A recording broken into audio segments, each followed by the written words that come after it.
voltando aqui para repercutir com vocês vários acontecimentos do confronto lá no Donbass, não somente lá, mas também em Kursk, né? Porque a Rússia está conseguindo impedir de maneira extremamente eficiente, como poucas vezes aconteceu, o envio de tropas das reservas ucranianas para a região de Kursk.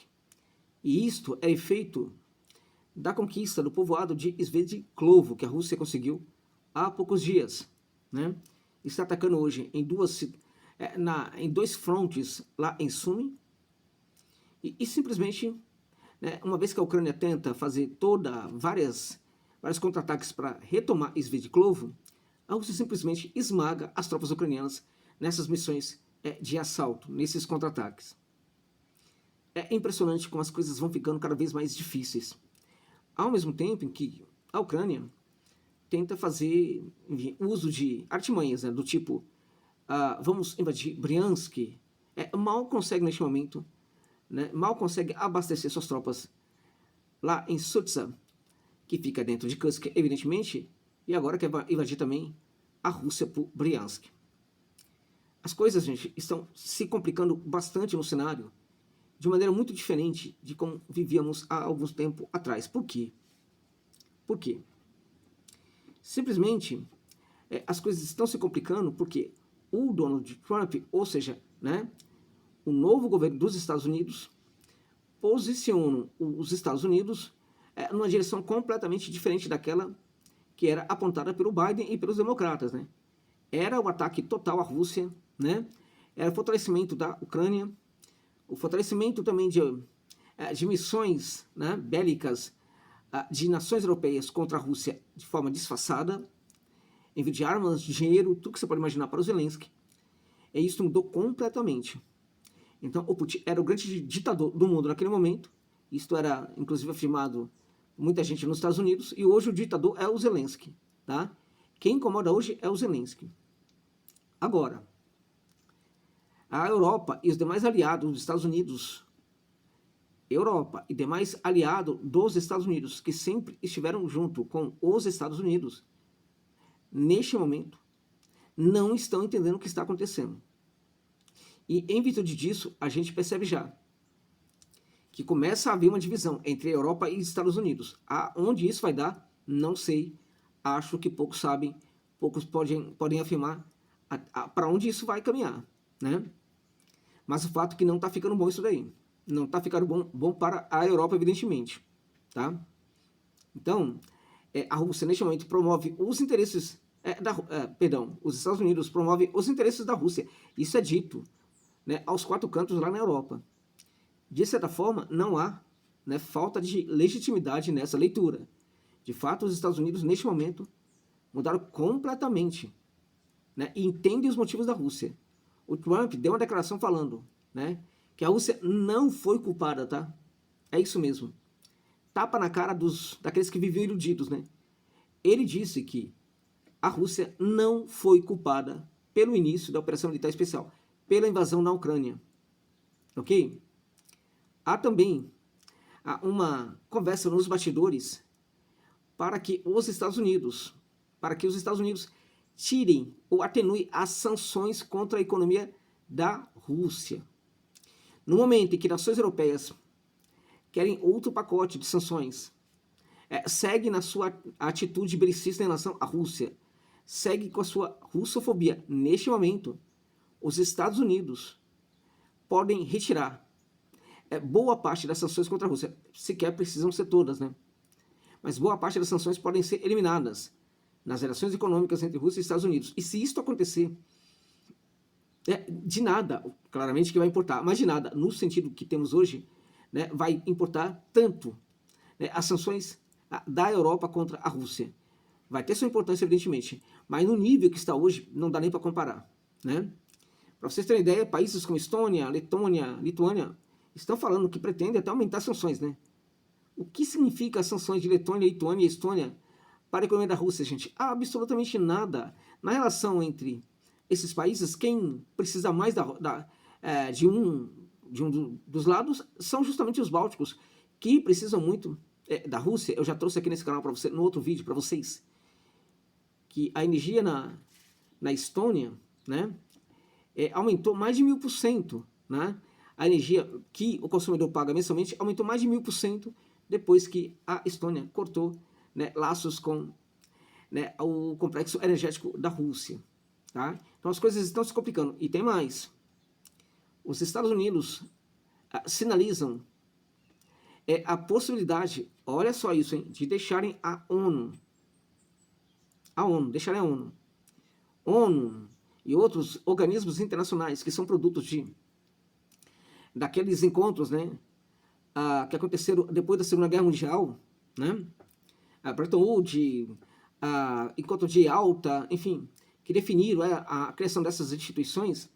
Muito importante deixar claro, elas foram criadas porque, na prática, o Ocidente tinha medo, né, de lidar com a União Soviética, né. Aquelas entidades foram criadas também para que elas pudessem exercer controle sobre a União Soviética, de uma maneira ou de outra.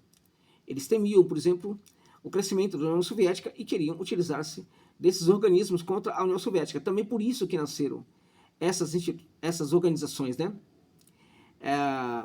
Neste momento, o Império já não precisa tanto delas e está querendo descartá-la.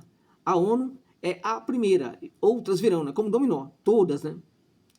Claramente que é um processo que está sendo debatido lá nos Estados Unidos. O debate já chegou ao Congresso, não é algo simples de acontecer, é muito complexo, é muito difícil, mas, né, alguma coisa já está acontecendo aí nesse sentido, tá?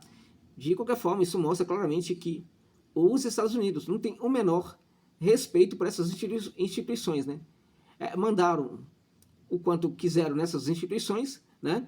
Agora simplesmente querem, né, escanteá-las completamente. Não nos servem mais. Então, para que precisamos, né, dessas instituições? Então, é um debate que está se radicalizando neste momento a partir do interesse dos republicanos. Olha só, o Putin deu uma declaração falando sobre o Aryashnik e sobre a tecnologia de mísseis russos. Interessante, eu vou repercutir isso aqui com vocês também, tá? Bom, além disso, gente, se não bastasse, o presidente dos Estados Unidos deu 3 semanas, tá? 3 semanas para o que ele chama de a Europa assinar a capitulação da Ucrânia. É isso mesmo, palavra capitulação da Ucrânia. 3 semanas. Parece haver já ali a paciência parece que está curta, né, com os europeus que insistem com essa demagogia, tá? E aí, ao mesmo tempo que os Estados Unidos falam que os europeus têm 3 semanas para assinarem a capitulação da Ucrânia, pararem com a hostilidade contra a Rússia, os Estados Unidos deixam claro que se a Europa desejar, que lute sozinha contra a Rússia. Tá tudo muito bem, mas nós não vamos ajudá-los. O Trump teria feito essa ameaça, né? Alguns países europeus aí imediatamente latiram, né? Podemos falar assim? Sim, podemos, né? Porque as lideranças desses países europeus o que mais fazem é latir, evidentemente, tá? Neste momento é o que mais sabem fazer. Pois bem, a ameaça do Trump passa também pelos Estados Unidos retirarem, né, as suas tropas de bases lá na Europa, tá? Deixando a segurança para o controle dos próprios europeus. Até porque, vamos lá, né? Se haver uma guerra da Rússia com os países europeus, né? As tropas estadunidenses vão fazer o quê? Se elas estão nesses países para gerarem segurança, né? Então, o Trump já prometeu, né? Teria prometido no caso, né? Se a Europa não desistir, os Estados Unidos podem retirar as suas tropas das bases que estão espalhadas pela Europa, tá? Então, uma ameaça aí bastante forte. Pode ser bravata? Pode. O Trump é rei da bravata, né? Mas tem lógica, né? Tem muito sentido aí, tá? Os europeus estão humilhados neste momento, né? O Zelensky, se tivesse um pouco de vergonha na cara, entregaria o cargo. Assessores próximos já recomendam para o Zelensky que ele deixe a Ucrânia, que ele se refugie na França do Macron, né? Petit Bonaparte, gentil, agradável e tal, né? Nazi-fascista, claramente que pode abrir as portas ali da França para outro nazi-fascista, né? Então, já há uma recomendação de assessores do Zelensky para que ele deixe a Ucrânia e vá se refugiar lá na França, tá? Bom, essas 3 semanas se inserem também segundo alguns especialistas, dentro de um tempo em que os Estados Unidos avaliariam, né, uma maneira mais eficaz de dar um basta ao Zelensky e de dar um basta às ações de hostilidade da Ucrânia, tá? Então seria um tempo que eles teriam aí para pesar esta possibilidade, né? Mas são 3 semanas. Os europeus têm aí 3 semanas para pararem com essa história de armar a Ucrânia contra a Rússia, né? E que também eles precisam interromper este conflito imediatamente. Vamos lá, vamos falar um pouquinho agora sobre essa questão do Donald Trump, né? Mas antes disso, é importante do Putin, né? Putin e a tecnologia. Antes disso, falar sobre Sutsa. Olha, gente, é muito importante o que está acontecendo em Sutsa neste momento, tá? Não propriamente lá, mas o que pode acontecer a partir, né, do corte do fornecimento de armas, munições e reservas para esta área de Kursk, tá? O exército russo simplesmente está impedindo todas as tentativas da Ucrânia de fazer essa transferência de reserva. E eu diria para você, nunca o exército russo foi tão eficaz como está a ser neste momento, tá? A Ucrânia não está conseguindo. Ok, todos os dias, né, tropas ucranianas entram num número diferente, né, por dia, evidentemente, muda muito, mas todos os dias efetivos ucranianos entram em Kursk, entravam, não estão conseguindo mais, tá? Então essa é a primeira vez que a Rússia consegue sucesso total em evitar com que a Ucrânia envie reservas para suporte e apoio às suas tropas que estão lá em Kursk, notadamente em Sutsa, tá? A eficiência do exército russo, nesse caso, está em virtude da conquista de Svedrikovo, gente. Svedrikovo, que fica na parte oeste, ali a oeste de Sutsa, lá em Kursk, né? Já relatei para vocês que era uma grande área agrícola, onde havia um quartel-general da Ucrânia, havia depósito de munição, um monte de coisa que a Ucrânia mandava para este local, em Svedrikovo, né, a partir de Sumy. A conquista de Svedrikovo, né, retirou das tropas ucranianas esse abastecimento, porque os mantimentos, armas, tudo, entravam em Sumy a partir de Svedrikovo, e de Svedrikovo ia para Sumy, ia para Sutsa, né? Então, ao conquistar Svedrikovo, a Rússia simplesmente evitou, né, que cortou essa linha de abastecimento. Ao mesmo tempo, as tropas russas entraram em Sumy, né? Estão batalhando em Novinkoy e também em Vassovka, tá? Com o objetivo de chegar também a uma outra cidade importante, né? Que eu já falei para vocês ontem, que pode também determinar o fim completo, uma conquista da rodovia e o fim completo ali do abastecimento a partir de Sumy. Agora, as Forças Armadas da Rússia, neste momento, estão atacando as forças ucranianas na direção de Lebedevka, tá? Que fica ali na rodovia R-200, tá? E os soldados russos estão utilizando-se muito de artilharia e também de drones FPV, tá? É brutal o número de soldados ucranianos que estão sendo eliminados nessas últimas 24 horas, gente. É muita gente mesmo, tá? E também por quê? Porque eles estão fazendo mais tentativas, né, de retomar territórios perdidos, partem para ofensivas, para missões de assalto, para contra-ataque e estão sofrendo. Por exemplo, em Svedrikovo, né, tentaram fazer um contra-ataque com muita gente lá, né? Muitos morreram no meio do caminho, tá? Aqueles que voltaram foram eliminados por drones russos quando voltavam para a sua posição. Um número gigantesco. Estou aqui à espera, né, dos números do Ministério da Defesa da Rússia, né, que tem tido dificuldade em relação aos números lá em Kursk, né? Porque é provável que nas últimas 24 horas o número de ucranianos perdidos em Kursk, notadamente naquela área de Sutsa, tenha sido um número recorde ou muito perto disso. Foi absurdo e está a ser um absurdo como as tropas de Kiev estão se dando mal neste momento lá em Sutsa, tá? Porque a Rússia cortou o abastecimento, tá? A partir de Svedrikovo, a partir de Sumy, né? As tropas russas, as tropas ucranianas mandavam reservas pelas áreas florestais, né? E essas reservas também iam para Sutza. Então havia duas linhas de abastecimento. A de Svedrikovo já foi retirada, as tropas russas entraram em Sumi, estão batalhando em duas cidades importantes, dois frontes importantes, e podem chegar à conquista da rodovia, que pode impedir, se conquistar essa rodovia, vai ter poder de fogo sobre ela, controle total, e impedir aí sim o abastecimento total das tropas ucranianas em Sutza, gente. É muita coisa isso, né? E aí, o que vai acontecer? Porque há uma previsão, inclusive lá em Kiev, de que quando essas tropas ucranianas deixarem em massa a região de Sutza, né, elas serão perseguidas pelas Forças Armadas da Rússia, né, que vão encaixotá-las. As tropas russas que estão em Sumi vão para uma área, justamente a área, né, de desembarque, né, de travessia da fronteira das tropas ucranianas que estão lá em Kursk. Então as tropas ucranianas que estão em Kursk tentam entrar em Sumi, só que se encontrarão com as tropas russas que estão em Sumi e que vão ao encontro delas. Ao mesmo tempo, terá perseguição das tropas russas, né, lá em Kursk, que vão atrás das tropas ucranianas em fuga. O que significa elas vão ficar encaixotadas. A leitura sobre isso não é de hoje. Já tem aí uns 2, 3 meses que lá na Ucrânia eles fazem essa leitura sobre a dificuldade da saída de Kursk. Só que havia uma pequena concentração de forças armadas da Rússia lá em Sumi, tá? Às vezes diminuía, aumentava, a tropa saía dali, ia para o fronte, para outro fronte, voltava e tal.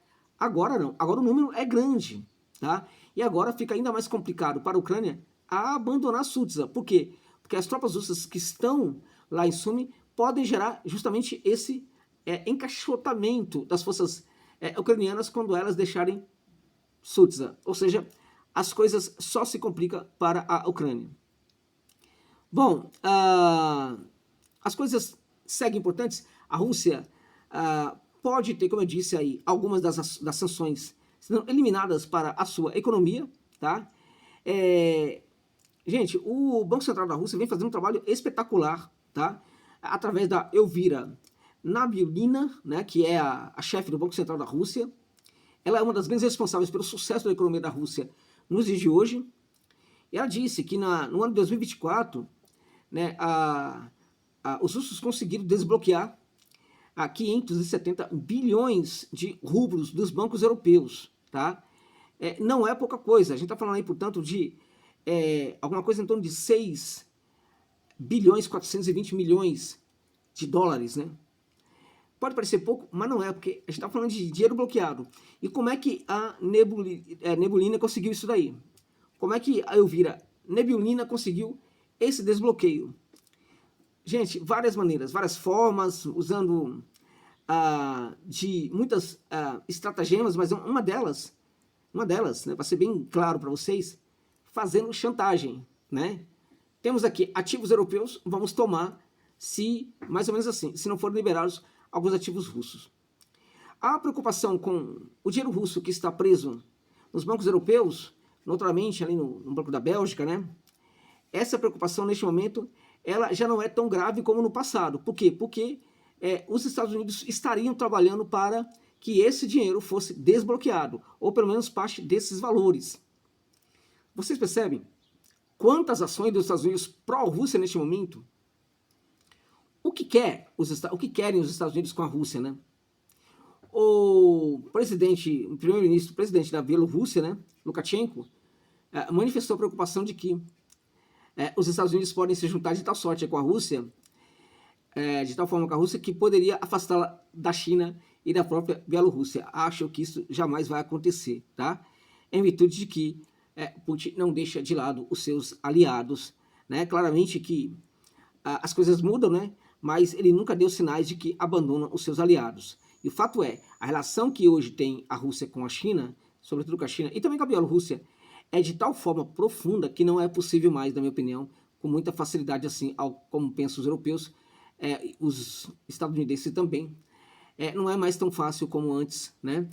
A China e a Rússia romperem relações. A Rússia e a Bielorrússia romperem relações, tá? Bem, tem muita gente na Europa que continua, enfim, reclamando, né? Chorando, né?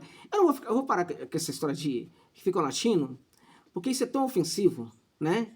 É claramente que eu só falo das autoridades, mas é tão ofensivo que um ou outro europeu, irmão ou irmã que mora na Europa, pode se incomodar com isso, né? E se incomodar, eu vou respeitar o seu incômodo em relação a isso. Vocês sabem que eu estou falando das autoridades, não estou falando do povo europeu, que para mim é um povo tão irmão como qualquer povo de qualquer outro lugar do mundo, né? Então, vocês sabem muito bem disso. Então, eu vou parar de falar que eles estão latindo, tá? Vamos lá. O Putin disse, agora, gente, olha, novidade sobre o Areshnik, muito importante, tá?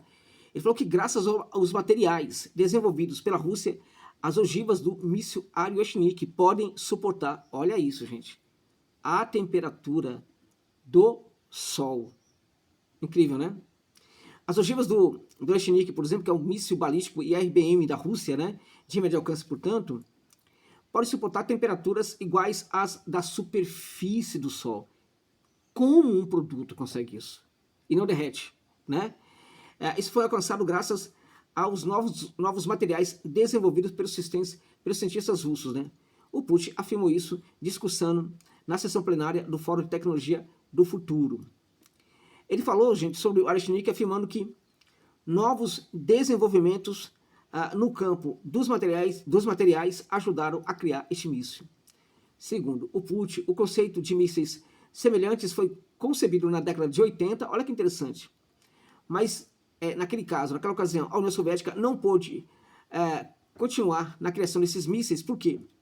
Porque os materiais necessários não estavam disponíveis. Ou seja, a Rússia, desde a época da União Soviética, perseguindo, né, o máximo da tecnologia militar, né? Ninguém está perto da Rússia em relação a isso neste momento, tá? Os foguetes decolavam, segundo Putin, naquela ocasião, mas começavam a derreter em alta velocidade, né? Agora, os nossos cientistas, segundo Putin, criaram as condições necessárias para que os hipersônicos como Avangard e Areshnik possam aparecer. Sem dúvida nenhuma, sensacional. Sensacional. E a tecnologia russa, gente, continua. E o mundo pode ficar surpreso com o que há lá guardado para a OTAN. É isso, gente? É isso.